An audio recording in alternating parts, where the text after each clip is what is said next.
ឆ្នៃប្រឌិតហើយបញ្ចេញមកខាងក្រៅសូមដឹងជាមុនឲ្យហើយទៅថាយើងមានអំណាចដ៏អស្ចារ្យបង្កប់នៅក្នុងចិត្តដែលផ្ដល់ឱកាសឲ្យវាបង្កើតរឿងអស្ចារ្យទាំងឡាយនៅលើលោកនេះវាផ្ដល់ឲ្យអ្នកនៅការបើកទូលាយនិងទទួលយកអ្វីដែលថ្មីដោយភាពឆ្លាតវៃដ៏គ្រប់យ៉ាងដែលអ្នកចង់ដឹងនិងគ្រប់ពេលវេលានិងគ្រប់ទីកន្លែងទាំងអស់ដើម្បីជួយអ្នកឲ្យអ្នកទទួលគំនិតនិងយោបល់ថ្មីឲ្យអ្នកបង្កើតអ្វីថ្មីរកឃើញសមិទ្ធផលថ្មីបង្កើតស្នាដៃសិល្បៈថ្មីការនិពន្ធសៀវភៅឬក៏ការសម្ដែងជាដើមជាងនេះទៀតភាពវៃឆ្លាតគ្មានដែនកំណត់ក្នុងអនុសម្បញ្ញៈនោះនឹងធ្វើឲ្យអ្នកកើតមានពុទ្ធិដ៏អស្ចារ្យថ្មីជាច្រើនចូលឲ្យវាបង្ហាញអ្នកឲ្យខ្លួនឯងនោះវានឹងលាតត្រដាងបង្ហាញនៅមាគ៌ានៃការបញ្ចេញគំនិតដ៏សម្បូរបែបហើយដឹកនាំអ្នកទៅដល់កន្លែងដែលស័ក្តិសមបំផុតក្នុងជីវិតតាមរយៈបញ្ញានៃអនុសម្បញ្ញៈរបស់អ្នកអាចតាក់ទាញនៅមិត្តភ័ក្តិល្អក៏ដូចជាដៃគូសហការនៅក្នុងចំនួនឬគូជីវិតដែលត្រឹមត្រូវផងដែរវាអាចបង្ហាញអ្នកអំពីរបៀបដែលអ្នកទទួលបានប្រាក់តាមដែលខ្លួនត្រូវការនិងផ្ដល់ឲ្យនៅសេរីភាពផ្នែកហិរញ្ញវត្ថុចង់ធ្វើអ្វីក៏បាននិងចង់ទៅណាក៏បានតាមតែចិត្តប្រាថ្នាវាជាសិទ្ធិរបស់អ្នកដើម្បីស្វែងរកនៅក្នុងពិភពនៃការគិតនោះដែលនៅទីនេះមានដូចជាអារម្មណ៍ថាមពលសេចក្តីស្រឡាញ់រួមទាំងភាពស្រស់ស្អាតយើងមើលវាមិនឃើញឡើយប៉ុន្តែកម្លាំងរបស់វាខ្លាំងក្លាយ៉ាងអស្ចារ្យនៅពីខាងក្នុងអនុសម្បញ្ញៈរបស់អ្នកនឹងអាចរកឃើញដំណោះស្រាយរាល់បញ្ហានិងបុព្វហេតុនៃរឿងរ៉ាវនៅក្នុងលោកនៅពេលដែលអ្នករៀនបញ្ជាអំណាចសម្ងាត់ទាំងនេះបានជោគជ័យអ្នកនឹងក្លាយទៅជាម្ចាស់នៃអំណាចនិងបញ្ញាដែលវាជាកត្តាចាំបាច់សម្រាប់បង្កើតភាពរុងរឿងកំកើនសុវត្ថិភាពភាពឯករាជ្យនិងសុភមង្គលអ្នកនិពន្ធធ្លាប់ឃើញអំណាចនៃអនុសម្បញ្ញៈជួយជ្រោមជ្រែងមនុស្សពិការឲ្យត្រឡប់មកមានភាពមាំទាំសារជាថ្មីចិត្តរបស់គេធ្វើឲ្យពួកគេមានសេរីភាពអាចដើរហោះហើរចេញទៅប្រឡូកក្នុងពិភពខាងក្រៅជួយគេឲ្យមានសុភមង្គលសុខភាពល្អនិងក្តីសុខស្ងប់បានដូចចិត្តប្រាថ្នារួចមកហើយនៅក្នុងអនុសម្បញ្ញៈរបស់អ្នកមានអំណាចដ៏អស្ចារ្យនៃការព្យាបា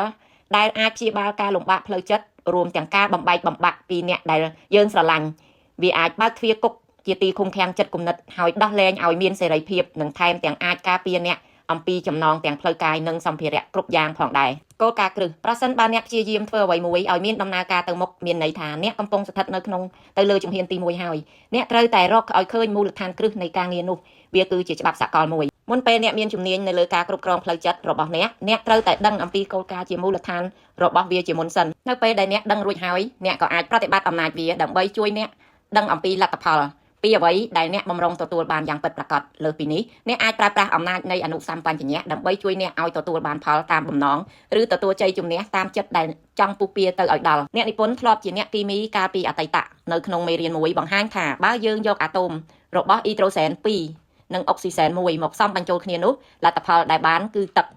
វាមិនមែនចៃដន្យនោះទេប្រសិនបើអ្នកលាយធាតុទាំងពីរនៅក្នុងសមាមាត្រដូចខាងលើលទ្ធផលទទួលបានតែងតែជាទឹកយើងថែមទាំងរកឃើញការពិតមួយទៀតថាបើយើងយកអាតូមអុកស៊ីសែន1មកផ្សំនឹងអាតូមកាបូន1សារធាតុដែលទទួលបានគឺកាបូនម៉ូណូអុកស៊ីតដែលជាឧស្ម័នពុលមួយប្រភេទតែប្រសិនបើយើងបន្ថែមអាតូមអុកស៊ីសែនចូលទៅទៀតយើងនឹងទទួលបានកាបូនឌីអុកស៊ីតដែលមិនបង្កគ្រោះថ្នាក់ក្រៅអំពីនោះនៅគោលការណ៍ខាងរូបមន្តគីមីជាច្រើនដែលជាការពិតមិនអាចប្រកែកបានជំរឿនដ៏ល្អបំផុតតែម្ដងបងប្អូនសម្រាប់បងណាដែលមិនទាន់បានពិសាចាស្គាល់ជាលើកទី1ឬក៏បងខ្លះស្គាល់យូរហើយប៉ុន្តែមិនទាន់បានសាកល្បងឬតែគេទៅសារថាវីកាហ្វេគុណភាពល្អវីកាហ្វេឆ្ងាញ់វីកាហ្វេជួយសម្រួលដល់ប្រព័ន្ធឈាមរត់បងប្អូនអត់ជឿចាឃើញវីដេអូនេះឲ្យបងប្អូនចាព្រោះអីចាព្រោះវីកាហ្វេគឺជួយសម្រួលដល់ប្រព័ន្ធឈាមរត់ជួយគ្រប់គ្រងជាតិខ្លាញ់ជួយគ្រប់គ្រងជាតិស្ករចាជួយឲ្យយើងមានចាដំណាក់កាពះដំណើរការបានល្អហើយសំខាន់មួយទៀតអារម្មណ៍ស្រស់ស្រាយរីករាយពេញមួយថ្ងៃចាពេលដែលបានពិសាវីកាហ្វេ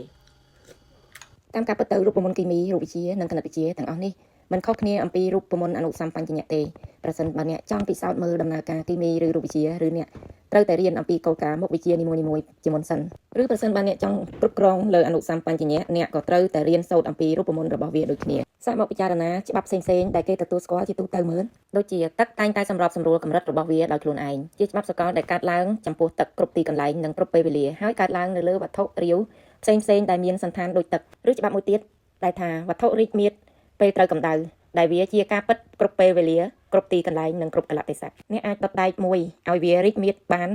មិនថាជាវាផលិតនៅប្រទេសចិនអង់គ្លេសឬឥណ្ឌាព្រោះវាគឺជាការពិតជាសកលដែលជាវត្ថុដែលអាចរីកមាឌពេលត្រូវកម្ដៅក្រៅពីការពិតផ្នែកវត្ថុទាំងពីរខាងលើនេះនៅមានការពិតមួយទៀតដែលថាអ្វីក៏ដោយពេលដែលដាក់ចូលទៅក្នុងអនុសម្បញ្ញៈវាក៏នឹងស្ដែងចេញក្នុងកំឡុងពេលណាមួយនៃសភាវៈបទពិសោធន៍និងហេតុការណ៍ផ្សេងៗការដែលអធិដ្ឋានទៅបានទទួលផលតបស្នងព្រោះអនុសម្បញ្ញៈជាច្បាប់មួយដែលអ្នកនិពន្ធសម្ដៅដល់វិធីការសពវត្ថុផ្សេងៗប្រព្រឹត្តទៅឧទាហរណ៍ដូចជាច្បាប់ផ្នែកអគ្គិសនី ការដែលចរន្តអគ្គិសនីផ្ទេរបន្ទុកពីតង់ស្យុងខ្ពស់ទៅទៀតអ្នកមិនអាចផ្លាស់ប្ដូរច្បាប់នេះទេពេលដែលយើងកំពុង